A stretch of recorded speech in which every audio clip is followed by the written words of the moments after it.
কাল শ্রাবণ মাসের শেষ সোমবার, আর তোমরা তো জানোই শ্রাবণ মাসে মহাদেবের পুজো হয়। তাই অসংখ্য মানুষ তারকেশ্বরে মহাদেবের মাথায় জল ঢালতে যায় এই সময়।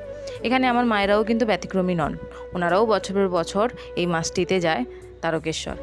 আমাদের বাড়ি থেকে তারকেশ্বর 160 কিলোমিটার দূর, কম নয় কিন্তু। বাকিটা ট্রেনে বাসে গেলেও শ্যাওড়াপুলি থেকে তারকেশ্বর 40 কিলোমিটার পথ কিন্তু ওনারা হেঁটেই যায়।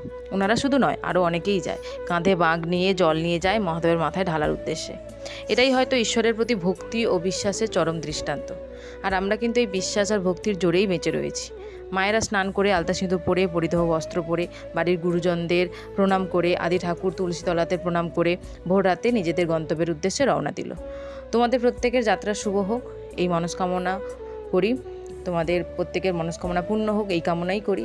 আজ আসি, দেখা হবে কাল। সবাই ভালো থেকো আর চ্যানেলটিকে সাবস্ক্রাইব করো।